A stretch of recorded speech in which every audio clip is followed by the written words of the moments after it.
Hello, this is Cara. Well, the day has finally arrived when I have finished the family history mini album that I've been working on over a number of months. Back in September I did part 1 showing the stack deck and file folder technique that is used for this album. Finally I can say I finished it to the point that I'm satisfied. The way I'm describing it is it's sensible and it's sufficient.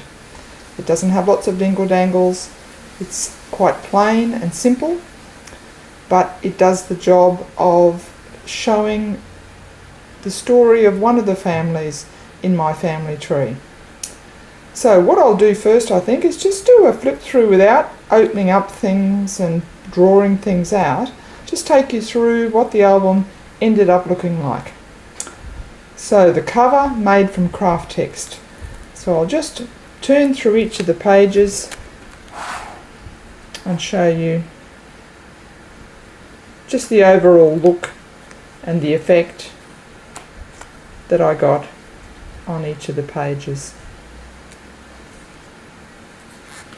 Gradually work my way through each of the file folders, lots of things behind these flaps.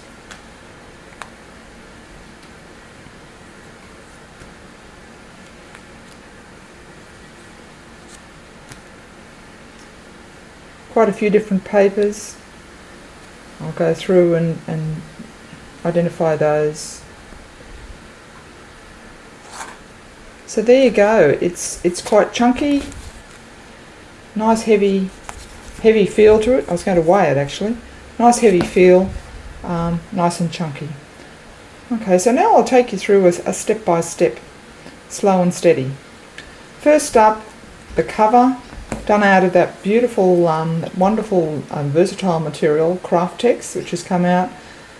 It's like dealing with leather, but it's like paper. I used that as the base of the cover and then added cardstock, some stickers, distressed around the edges of course. Used the same paper front and back, which was already a collage type paper, and then used another paper, cardstock, for the hinge.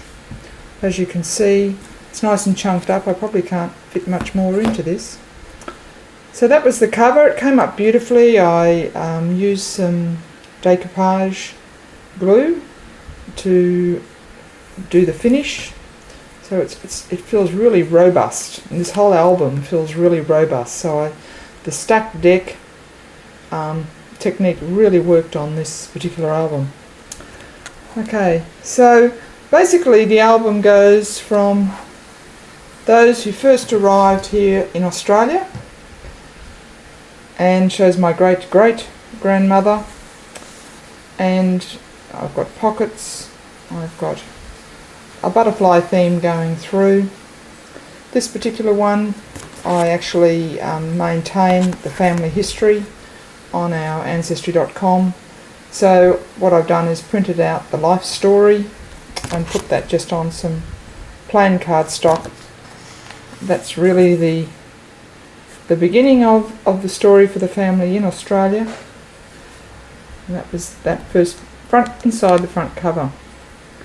On the second page, which I'll just zoom in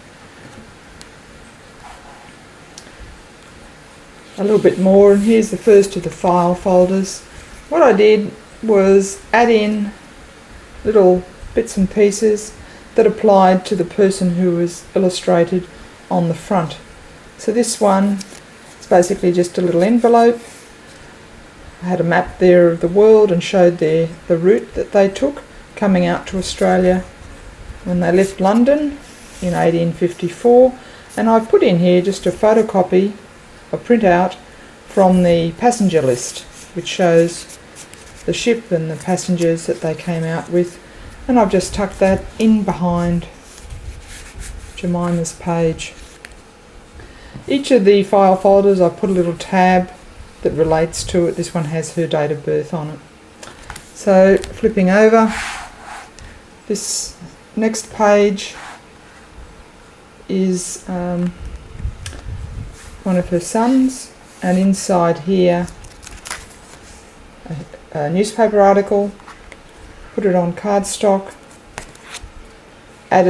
completed the family tree on that for those when they came out from Australia, and that just tucks in behind into that file folder there.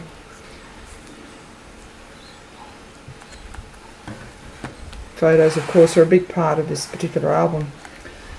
The next page here shows her children. Once again, cardstock upon layered cardstock. You remember when I did the first one, I thought this cardstock might be a little bit too flimsy because I hadn't actually used the heavier basil card or anything like that. But it seems to have held up, and it's just got more robust as I've added to it. This one here I've added. This is a very plain way of illustrating. Once again, I've used my record from Ancestry.com and just glued that into a little manila folder, and that's it really. I might end up adding more to it, who knows, if I find out something more about each of the people. So moving on. I love the mix of all the different papers in this album. I haven't stuck with just one type. So this one, got my little tab here, and in this one is our first little flap, which I just tucked in a photo of the family, and then this one then lifts up to show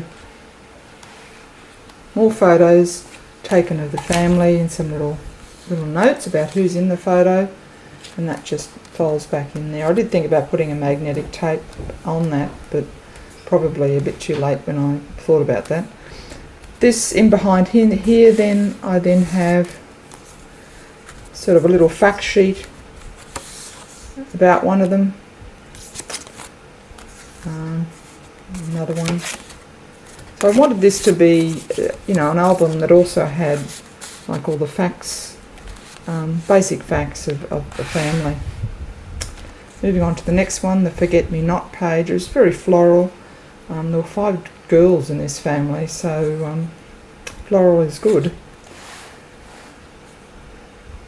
This one here is actually, I've used just photocopies of copies of photos. I haven't used the real original, I've kept those. And this one I actually tucked another photo on the back. And just put that in like a real photo, and it actually looks like a real photo. Backed it with manila folder cardstock, and that's her. And then in behind here I've added, that's a photocopy of a letter that she sent her sister back in 1940. That's her handwriting, which is why I've kept it.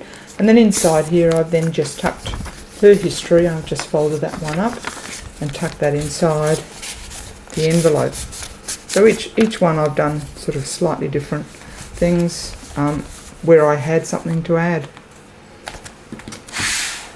This one here, the 2 sisters, and beautiful shots of going to the beach back in 1925. Some of the old family photographs that were there, so they're lovely to use. Moving on, I just left that one plain, and I've added the family history of Edith here in behind there. Still leaving it plain. I rather like the busyness of the collage that's already on that cardstock. This one here are just some early photographs of the town that they grew up in. These were photographs that I found in one of their albums, so they're kind of ridgy-dig, as we say, of their hometown of Bundaberg in Queensland, and some of the shots of the main street and one of the streets where they lived actually back in 1925. This another sister, one of my great aunts, and added her notes in there as well. Lovely photo of her as a shop assistant. It's just delightful. This one here, I love the red of this one because this is the real romance page, I guess, for the one of the great aunts. And this was something I'd showed in a previous one. These are the photo holders that when you collected your photos and your negatives, this is what you got them in. And I actually photocopied the whole holder and then rebuilt it, so to speak, using a black cardstock, and it's turned out really well. And then I've just put in some little photographs in here from that time that relate to that couple. This one here, another sister, lovely page with a bicycle. This one I've put in another little fact sheet for her, telling her life story, and used another one of these reconstructed photo albums, or photo holders I should say, that you used to get from the photographer when you went and had your photos developed. So it's really quite sweet to be able to use that. And they just tuck in behind here and they relate to her. And then this one here, another fold out page where I've added some more photos of continuing generations and just some of my own comments here, giving the tree, I guess, for this side of the family, and my own little comments and my date. And then this is the back pocket, which was lovely with the that end papers that you get. You put a little pocket with a photo of my family and my grandmother, who was one of the girls in the family, that was illustrated. And that's it. And I guess I just love the chunkiness, the robustness. It's sensible, a bit like that family was, I'm afraid. And it was a joy to make, and as I said, I did it over many months and just revisited and added to it.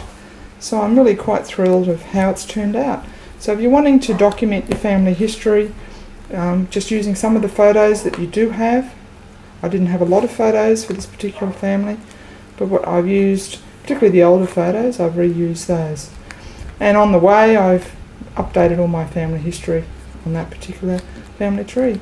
So thank you for watching. I hope it may have inspired you to perhaps document your family history, and enjoy creating. Thanks for watching. Bye.